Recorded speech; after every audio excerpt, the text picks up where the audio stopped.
Alright my friends, welcome back to Frogboy X1 Gaming. I'm Andrew and today I wanted to talk a little bit more about the 4080 Super. So if you guys like this content, don't forget to like and subscribe. Now I bought this yesterday and I played with it a bunch yesterday. I played with it a little bit more today and I gotta say guys, the experience that you get from a 4080 Super this generation is, I don't want to use the word underwhelming, but if coming from a 7900 XT already, it's not, I mean, in terms of like rasterization power and stuff like that, overall like frame rate, you know, just the way the games, you know, kind of feel, but between the 7900 XT going to a 4080 Super, like that was not that big of an upgrade. I mean, it's good. I mean, like it really is good. It really is good. But I needed to say that. Like I needed to get that out because there's a lot of people saying that like, hey man, why'd you waste your money? You already had a 7900 XT. Why would you buy a 4080 Super? And there's also the other people in the community that are like, oh man, you should have got a 4080 Super. The 4080 is better, blah, blah, blah. And so at that point, my friends, here I am thinking, I'm like, all right, well, the way these guys talk about it, this 4080 has got to be, the 4080 Super has just got to be a super awesome card. And then I get in there and I kind of, you know, I've been doing the PC thing long enough to know that, yes, man, just temper your expectations so that you're not super negative about it. And you know what, guys? At the end of the day, I think AMD absolutely deserves more credit for the 7000 series that they brought out, because this is the second in line to Nvidia's best product. This is their second best card. This is Nvidia's second best card that they have on the market right now, and the 7900 XT, the 7900 XT, not the XTX, the XT is nipping at its heels, like literally nipping at its heels. Like, I mean, it's kind of hard to tell the difference. And yes, I will be making you guys some videos. I'll do some videos, I'll do some side-by-sides, and I'll show you some stuff. But then there are some things, honestly, guys, that the 4080 Super, in terms of like comparing it to the 4070 Super, is wow, my friends, wow. I did not, honestly guys, I didn't really think that the like 4070 Super was going to be as close as it is, but it is. And that's the thing, even with the 7800 XT versus the 7900 XT, at 1440p, like it was pretty close. And my gosh, my friends, I have to tell you that the amount of money that you're going to spend for like an 80 series card versus what you're going to spend for the 70, for like a 4070, you know, like a 4070 Super versus a 4080 Super, a 7800 XT versus a 7900 XT. These cards, and maybe everybody already knows this, but this is like something that I have been seeing, you know, since my first experience with like the 3060 Ti, and then going to the 3080 10 gig. I've noticed, guys, that there's not that much of an uptick in overall performance and power and all of that stuff when you go up another rung on these GPUs. The biggest thing that I really think that you are getting is wider bus rate, more VRAM, you know, definitely a little bit stronger power. Usually, you know, if the card is like, if you get a 70 series card and you're at like 45 frames a second, maybe like the 80 series will push it to like, you know, 55, 60 frames a second. It is really not ever that big of an upgrade to get that. And that's kind of weird, man. Like I'm starting to understand, you know, the whole point why people are always complaining about the prices and stuff, and that just makes sense. I mean, like, I'm not gonna sit here and lie to you, dude. Like, I love the 4080 Super. Like, it is pretty much it's pretty much on par with my 7900 XT.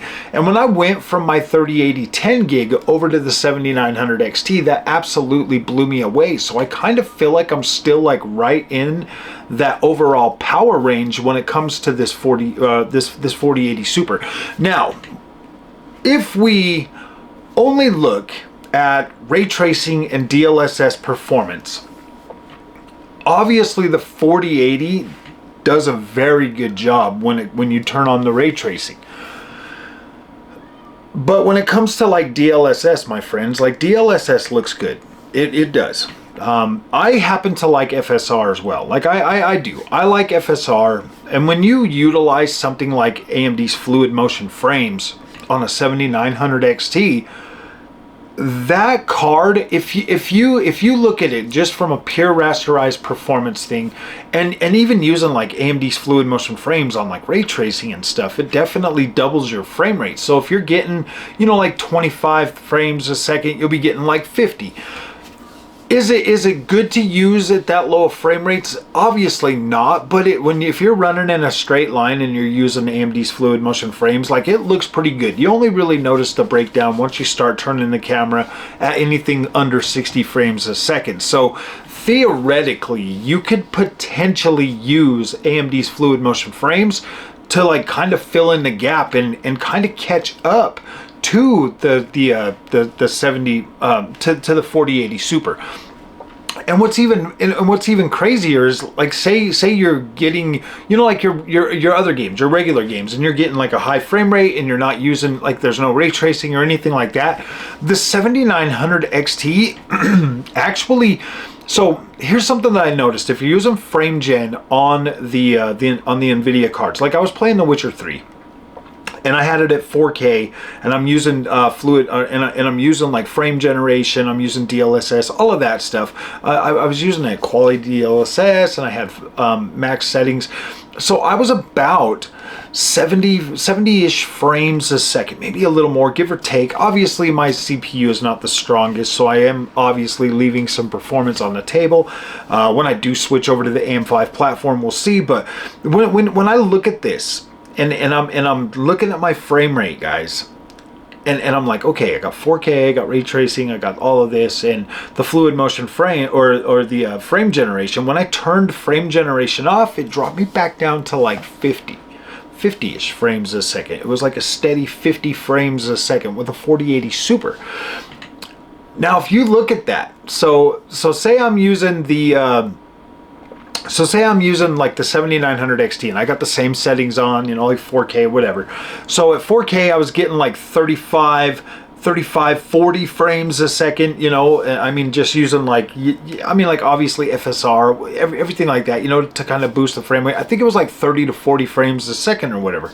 If I turn on fluid motion frames, I get 80 frames a second, and I get the same ray tracing performance, pretty much as on par with what the 4080 Super is delivering while utilizing fluid motion frames. Because fluid motion frames, well, yeah, fluid motion frames, AMD's fluid motion frames doubles and sometimes triples your frame rate.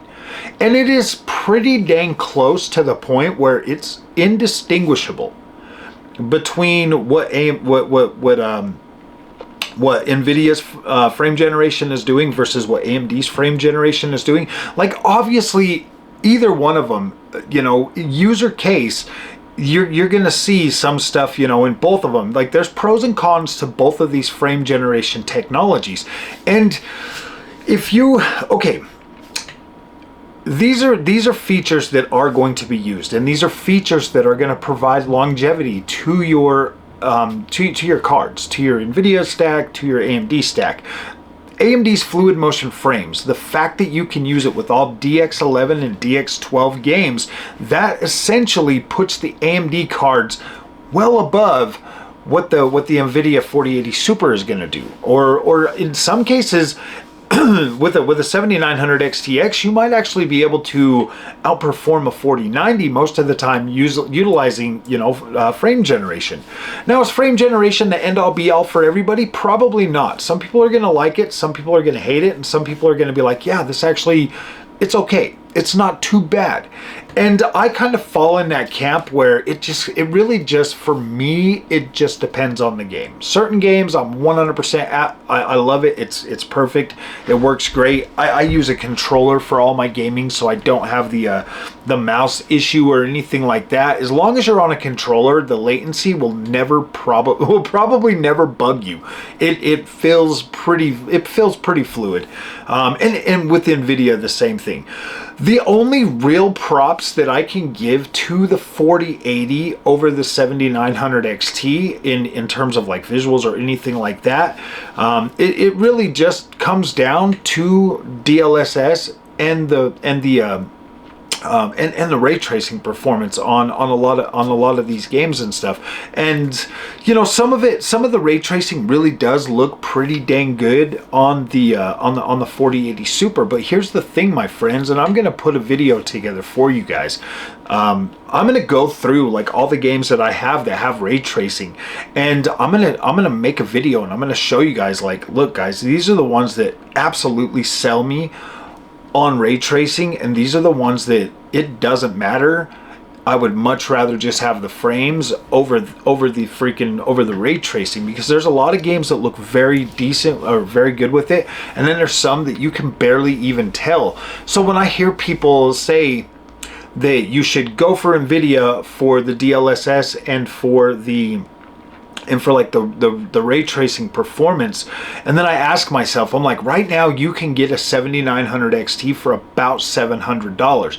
I literally just paid almost $1,200 for a 4080 Super, and then I look at that cost, I'm like, gosh dang dude, that is almost $500 more than what you could get a 7900 XT for right now. And I don't know. I mean, like, obviously if you could find a Founders Edition 4080 Super, then you're just over $1,000. So I mean, my choice to buy the Gigabyte card that was $1099. That's not Nvidia's fault per se, you know. I mean, obviously if you can go out there and get a 7900 XT for like $700, I kind of have to recommend this. That's kind of the way this whole generation has been. Like, I just don't think that the ray tracing, I think I just don't think that the ray tracing and stuff that you get going with the Nvidia brand, my friends, is, I kind of feel like Nvidia is overhyped, and I kind of feel like AMD is underhyped. And it really does suck, because I feel like there's a lot of gamers out there that could 100% utilize AMD and be 100% happy. There's just not enough games with good enough performance with ray tracing out there to justify this extreme cost that you're gonna pay over AMD hardware for these Nvidia cards, my friends. And I'm not trying to be mean. Like, I'm not trying to take cheap shots at Nvidia. I love both of these. I've figured out how to use the Nvidia card. I'm definitely happy. But at the same time, there's features, and I'm going to talk about some of the features right now that really draw me towards the AMD platform more than the Nvidia platform. And a lot of this has to do with, you know, being a content creator. So guys, when I'm trying to use shadow play on Nvidia to record footage, when I'm utilizing, you know, frame generation, it doesn't work right. It makes it makes the screen all teary and everything like that, and it just doesn't look right. So that kind of sucks, because you kind of have to have like another PC and a capture card to actually capture the footage from the Nvidia or for Nvidia. You can't just use the shadow play for that, and I like to make a lot of videos. Another thing is, if I'm at a resolution and I hit record with shadow play and I change that resolution, it instantly stops my video. And that's another thing that kind of makes the making videos and doing my process a little bit harder for me to do. I don't suffer with that problem on the AMD side. I can set it and I can just record, and it will record everything at 4K. Even if I switch to 1080p or 1440p or any of that, it switches and it doesn't mess up my recording or anything. So I really like AMD for that. AMD is freaking awesome. When it comes to editing, in the editing software that I use, I utilize Cyberlink Power Director. Both of them take just as long. Like, there's really no discernible difference. It might be, you know, like a few minutes or there, here or there, but there's really no discernible difference in either of these cards. So for me, I can use either one and I can be effective with it. Now, I hear a lot of people always talking about like the VR performance of the Nvidia versus the AMD. The only VR that I've used on the AMD side was with my Meta Quest, and that worked just fine for me. I didn't have any issues with that. I wasn't getting, I was able to run it right through the Quest Link cable, and it ran just fine. No problems at all. It hooked up. It was pretty easy to get going and use that, and even record video on that. That was like pretty cool, guys. So when I look at this and I look at the big picture and the overall, when it comes to trying to help, you know, people in the community really make a good decision, with the 7000 series versus the 40 series from Nvidia, my friends, I don't. And this is me just being honest, man. Like, yeah, if you go with Nvidia, you get that name recognition, you get the Nvidia experience. If you're used to it and you know how to use it, then you're going to be fine. The Nvidia experience does feel like a premium experience most of the time. It really does. It's just those little nitpicks that I have that the AMD side just does better, and the overall Adrenaline software is absolutely incredible. But Nvidia is working on that right now. They've got an Nvidia app, and it is starting to work. And like, as it continues to grow and take shape, this experience is only going to get better, and that's awesome. So at the end of the day, my friends, it really just comes down to personal preference when you're out there selecting a card. And I know, man, like when you watch all the other guys that do all the benchmarks, they do all the stuff, and you know, you look at that and you get hyped, man. You get hyped up, and that's cool. Like, get hyped up, buy the stuff, enjoy it, have fun with it. But yeah, guys, it would be pretty hard for me to like turn my back on AMD and recommend Nvidia over AMD, because I don't know, man. Like, I think they both deliver a solid experience. And at the end of the day, some games are going to run better on Nvidia. Some games are going to run better on AMD.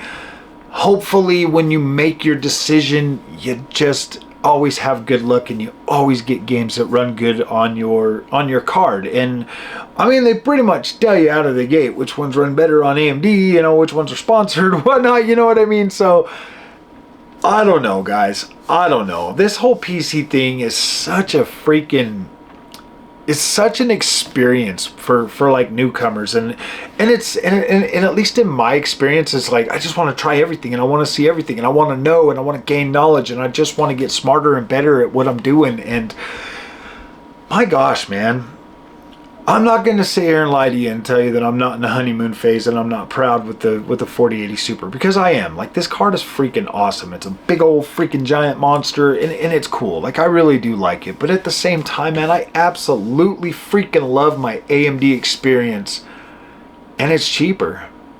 You can get a dang good bang for your buck, and you get 4 extra gigs of VRAM. The difference just isn't big enough, my friends. It's just not big enough for me to say, yeah, guys, go out and spend an extra $500 on a 4080 Super over like a 7900 XT. Because that right there, my friends, is like where you should potentially probably go if you're looking for that 4K high-end experience. I would go with the 7900 XT. That's the best bang for your buck right now. Absolutely, hands down, best bang for your buck right now. So, all right, my friends, thank you guys so much for watching. Like I said before in the other videos, 75% of you are watching and you're not subscribed. I would greatly appreciate it if you would hit that subscribe button. I put a lot of time and a lot of effort into making this channel grow. A lot of money that I spend. I would greatly appreciate it if you just hit that subscribe button. I don't e-beg, I don't beg for money or anything like that. I try to just do all this on my own, but it does help me definitely reach more people so that I can, you know, in turn, you know, show, like, potentially earn more in ad revenue for the channel. So, all right, my friends, I'll see you guys later. Thanks for listening to my little crying at the end, begging for subscriptions. But all right, guys, we'll see you guys later. Thanks for watching.